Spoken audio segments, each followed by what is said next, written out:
بسم اللہ الرحمن الرحیم۔ السلام علیکم، میں ہوں ڈاکٹر ایم جے خان اور آپ دیکھ رہے ہیں میرا یوٹیوب چینل پاکستان پولیٹکس ہلچل۔ ابھی خبر آئی ہے، نئی دہلی کے سورسز نے بتایا ہے کہ رافیل طیاروں کی ناکامی کے باوجود جنگی جنون میں مبتلا مودی سرکار نے فرانس سے معاہدے کی کوششیں تیز کر دی ہیں۔ تفصیلات کے مطابق رافیل کی کارکردگی کے بلند و بانگ دعووں کے برعکس بدترین نتائج نے بھارتی فضائیہ کی صلاحیت کا پول کھول دیا۔ پاکستانی فضائیہ کے ہاتھوں رافیل طیاروں کی ناکامی کے باوجود مودی سرکار ابھی بھی جنون میں مبتلا نظر آ رہا ہے اور کوشش کر رہا ہے کہ وہ مزید فرانس سے اور معاہدے کرے اور مزید طیارے جو ہے فرانس سے لے کے آئے۔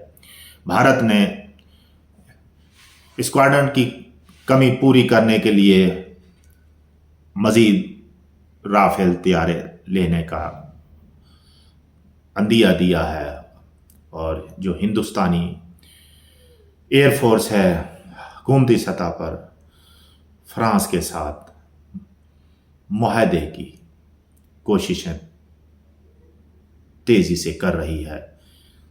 رافیل لڑاکا طیارہ بھارت میں غیر ملکی تعاون سے تیار کرنے کی کوشش بھی جاری ہیں۔ ان کا خیال ہے کہ ہم اپنے ہی بھارت میں طیارے تیار کریں اور اپنے ہی اسٹیشن پہ اپنے ہی گھر کے اندر ہم تمام چیزیں بنائیں۔ ماہرین کا کہنا ہے کہ پیشہ ورانہ صلاحیت کی کمی ہے بھارت کے اندر، یہ بالکل بھی اس طرح کی ٹیکنالوجی نہیں بنا سکتے۔ ہندوستانی فضائیہ کے MRFA منصوبے کے تحت محض مہنگی چیزیں خریدنے کے لیے بھارت سر توڑ رہا ہے، اور اس کی کوشش ہے کہ میں جس طرح بھی ہو سکے پاکستان پہ برتری حاصل کروں، اور میں زیادہ سے زیادہ اسلحے کی دوڑ، طیاروں کی دوڑ، تمام معاہدوں کے حوالے سے فرانس سے دوبارہ رابطے میں آ گیا ہے اور فرانس سے دوبارہ معاہدے کرنے کی کوشش کر رہا ہے۔ لیکن فرانس نے ان کی ناہے لی اور ان کی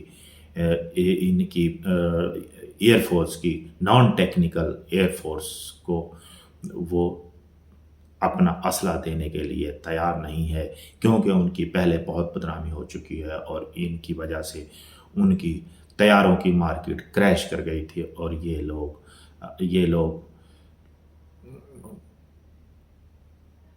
بالکل بھی اس چیز کا ان کو اندازہ نہیں ہے۔